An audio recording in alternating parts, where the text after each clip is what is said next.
Assalamu alaikum, урматтуу мекендештер, жалпы кыргызстандыктар, сиздерге бул чыгарылышта бир жаңы ачылган, жаңы ачылышты, жаңы сиздер көрүп турган мал базарды көрсөтөбүз.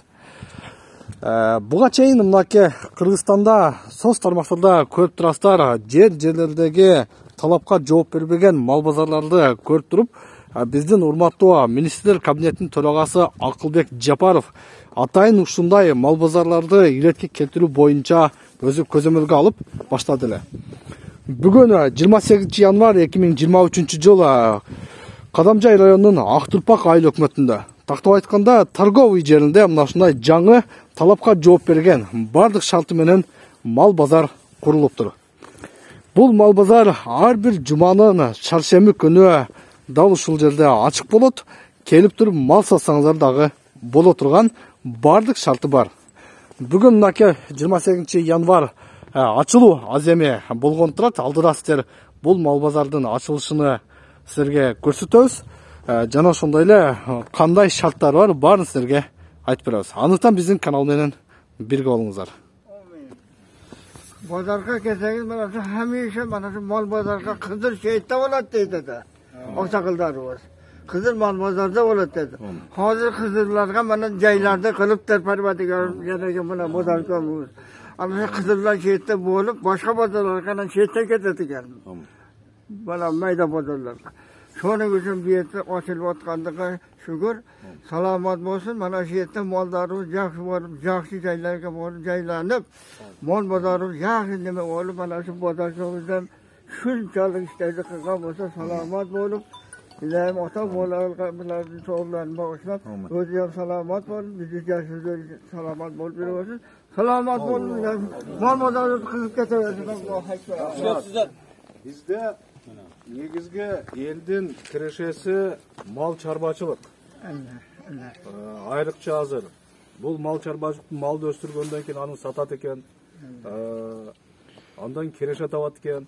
Ошо багытта республика боюнча ушундай мал базарларды жакшы тартипке келтиргиле, элге шарт түзгүлө деп министрлер кабинетинин төрагасы өзү барып көрүп, жергиликтүү бийлик органдар, акимдерге, айыл өкмөттөргө тапшырма койгон.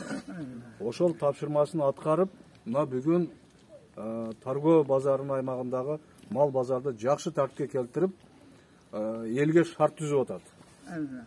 Бул жерге келгендер бүт шарты менен ыңгайлуу малдарын сатышаттар, мал сатып алышаттар. Ушул базарды шарт түзгөн силерге чоң рахмат.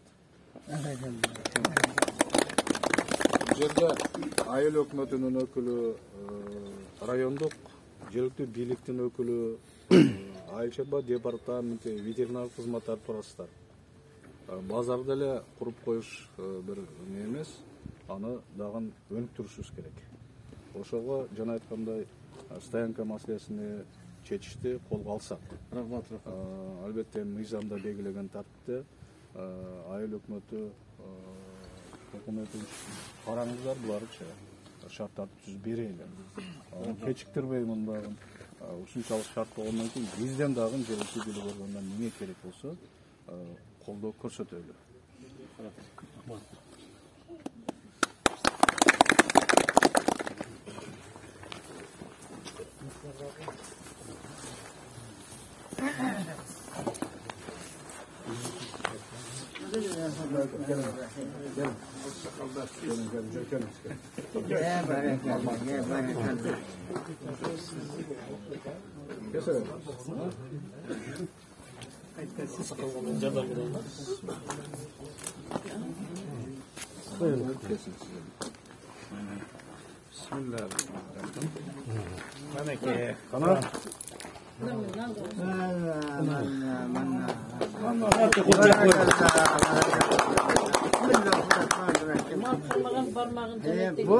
Boldu bana.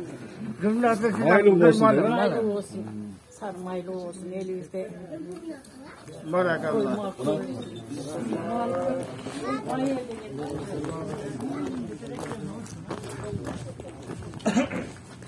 Betke koçkollardı. Koçkollar. Evet çıkıyor.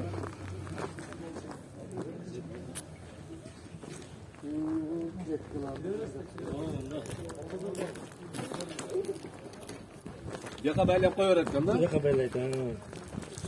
Деме дорожкаларды қылат кестер да? Дорожка, дорожка. Погода қандай болып тұр да? Азыр күн суықтауға байланысты дорожкаға. Дорожка. Мынаның астыға кілетке құрылау өзі. Кілетке құрылады. Бұл эме өзі баяғы майдамал. Майдамалға киргизип коет да? Киргизип коет, арыз.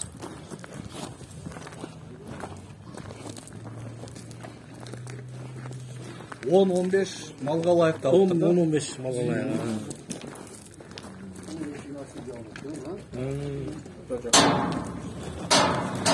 Мына урматтуу көрүүчүлөр, бул катарда ошо майда малдар, кой эчкилерге атайын ушундай кылып жасашыптыр эшиктери менен. Бүт баарын аке көрүп турасыздар, баардык шартты бул жерге жакшынакай кылып түзүп берген. Азыр эми ошол жергиликтүү бийлик өкүлдөрү жана ушундай эле президенттин Баткен облусуна ыйгарым өкүлүнүн орун басары Жаныбек Исаков баштаган делегаттар бул жердеги мал базардын курулушу менен бүтүүсү менен таанышып жаткан учуру. Негизи мындай мал базарды куруу ар бир район шаарларда колго алынса жакшы болот эле. Бұл мал базар, бұл ошо торговый центрде базарыбыз бар ирет курулуп, ошо быйыл планга койгонбуз ошо мал базарыбызда. Мурда ошо кичине болуп, анан кийин баягы орто болуп калып, ошо планда бар эле, анан быйыл ушул 3 айда бүтүрдүк. 3 айда. 3 айда бүттү толук. Ооба, бул жерге ушул койлордон где-то бир 1000дей кой, уйлардан bir 700'дөй уйларга, жылкыларга жасалып, мынау ушул кече базар ачып иштеттик. Эми биз чек-арада турабыз. Мурда мен келгенде ушул базар жок аксакалдар келген, айыл өкмөттөр келип, ушул элдин көгөлүү маселеси, ушул базарды бизде ошо айыл жерде неме жашоо, жер, мал. Буларды избит керек. Анан ошол себепкер болгондон мен мал базарды ачып, азыр жакшы шарттар менен курдук, Кудай буйрса. Эми ушул элибизде ушундай жешкендер боло берсин, элибизге журтубузга тынчтык амандык. Биз дагы элибиз ушу бай өлкөнүн катарына кошулуп, ошолорго биз дагы ушу салыбызды кошойлу деп Кудайга шүгүр. Азыр биз губернаторубуз, акимибиз болуп, баарыбыз ушулар мал базарды ушундай жакшы бир шарттар түзөлү деп жакшы ушул пландарды кылдык эле. Мына Кудайга шүгүр ачтык. Эми ушул базарды жакшы элге кызмат кылып, ушул жерде алгандар да, саткандар да жакшы пайда кылып байышсын. Рахмат. Ар бир жуманын чаршемби күнү болот, базар? Ар жума чаршемби күнү. Ар бир жума чаршемби күнү. Жалпы облус аймагында мал сатуучулар келип, малын сатып, мал алып кетсе болот. Бүт шарттары менен. Анан жанагы башка базарга барам деген ушул жерде камап коюп, тоют бар, тоют салып, суу бар, баары шарттар бар. Анан башка базарларга алып кетсе болот да.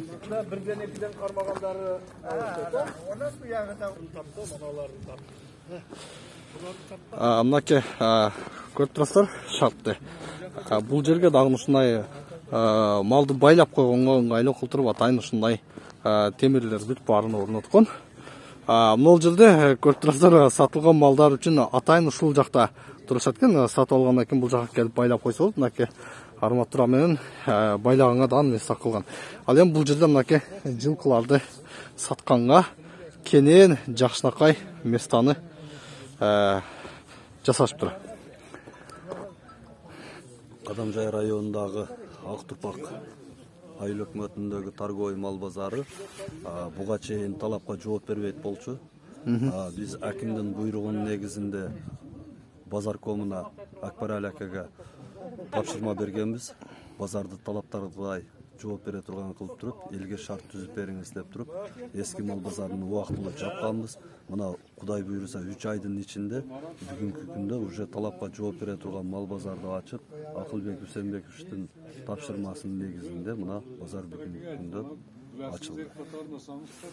Мындай базарды айтып кетсеңиз, мындай базарларды Кадамжай районунун дагы башка аймактарына дагы куруу боюнча сунуштар берип жатасыздар буга чейин? ооба сунуштарды бергенбиз. Биринчи Халмион базарына иретке келтиргенбиз. Азыркы күндө ал дагы талапка жооп берет. Андан кийин мына Кыргызстандагы эң алдыңкы базар десек болот, ушул торговый мал базарыны бүгүн бүт талаптарга жооп берет. Масалиев айыл өкмөтүнө, Марка Айырбаз айыл өкмөтүнө жана Кызылкия шаарындагы Караван мал базарына эскертүүлөрдү берип келгенбиз. Кудай буйрса тез күндүн ичинде алардын дагы жаңы мал базарга көчүрүү аракетин. Кудай буйрса ушул жуманын аягында калган базарлар дагы ачылат деп ишенем.